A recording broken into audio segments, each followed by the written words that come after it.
नमस्कार। आज सुनिए उस महाबली पक्षीराज गरुड़ की अद्भुत कथा, जिन्होंने अपनी माता को दासीपन से आजाद कराने के लिए स्वर्ग पर आक्रमण कर दिया था और अपने त्याग से स्वयं भगवान विष्णु का दिल जीत लिया था। कथा की शुरुआत होती है महर्षि कश्यप की दो पत्नियों कद्रु और विंता से। कद्रु ने हजारों विषैले नागों को जन्म दिया, जबकि विनीता ने 2 अंडों को। एक दिन कद्रु और विंता के बीच समुद्र मंथन से निकले देव अश्व उच्चैश्रवा की पूंछ के रंग को लेकर शर्त लग गई। विंता ने कहा कि घोड़े की पूंछ सफेद है और कद्रु ने कहा कि काली। शर्त यह थी कि जो हारेगा वह दूसरे की दासी बनेगा। कद्रु जानती थी कि पूंछ सफेद है, इसलिए उसने छल से अपने काले नागपुत्रों को उस घोड़े की सफेद पूंछ पर लपेट दिया, जिससे वह दूर से काली नजर आने लगी। विंता शर्त हार गई और उसे कद्रु और नागपुत्रों की दासी बनना पड़ा। कुछ समय बाद विंता के एक अंडे से अत्यंत विशाल और तेजस्वी पक्षी का जन्म हुआ। उनके पंख सोने के समान चमक रहे थे और उनकी आंखों में सूर्य जैसा तेज था। वे थे महाबली गरुड़। जब गरुड़ को पता चला कि उनकी माता नागों की दासी है, तो उनका रक्त खौल उठा। उन्होंने नागों के पास जाकर पूछा, मेरी माता की आजादी का मूल्य क्या है? मैं सब कुछ चुकाने को तैयार हूँ। नागों ने एक असंभव और भयंकर शर्त रखी। उन्होंने कहा, हे गरुड़, यदि तुम स्वर्गलोक से हमारे लिए अमरता देने वाला अमृत कलश ले आओ, तो तुम्हारी माता आजाद हो जाएगी। अपनी माता की आजादी के लिए गरुड़ ने स्वर्ग की ओर उड़ान भरी। उनके विशाल पंखों की फड़फड़ाहट से तीनों लोग कांप उठे और स्वर्ग में तूफान आ गया।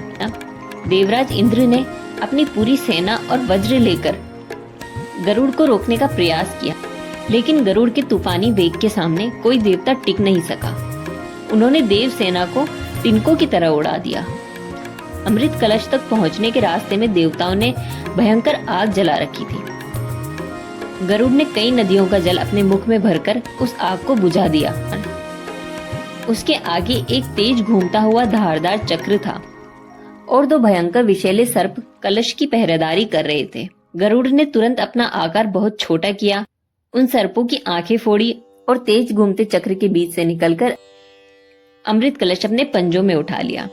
स्वर्ग को पराजित करके जब गरुड़ अमृत लेकर शान से धरती की ओर लौट रहे थे, तब आकाश के बीचों बीच उनकी भेंट साक्षात भगवान विष्णु से हुई।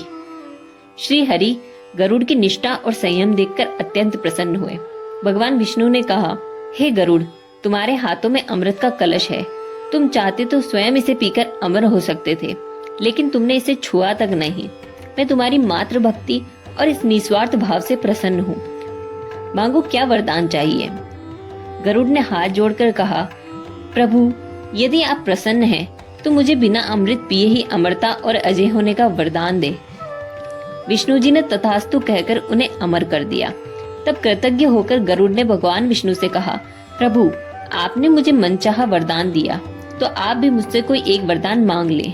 भगवान विष्णु मुस्कुराए और बोले, हे महाबली पक्षीराज, यदि तुम वरदान देना ही चाहते हो, तो आज से मेरे वाहन बन जाओ और सदैव मेरे ध्वज के ऊपर विराजमान रहो। गरुड़ ने सहर्ष ये प्रस्ताव स्वीकार कर लिया। गरुड़ ने धरती पर आकर वह अमृत कलश कुशा घास पर रख दिया और नागों से अपनी माता विंता को दासीपन से हमेशा के लिए आजाद करा लिया। हालांकि नागों के अमृत पीने से पहले ही देवराज इंद्र ने छल से वह कलश वापस उठा लिया, लेकिन गरुड़ की उस अपार मातृ भक्ति, उनके त्याग और उनके शौर्य ने हमेशा के लिए वैकुंठ में स्थान दिला दिया। वे पूरे ब्रह्मांड के पालनहार श्री हरि विष्णु के सबसे प्रिय वाहन गरुड़ देव बन गए। अगर कथा पसंद आई हो तो वीडियो को लाइक करें और चैनल को सब्सक्राइब करें।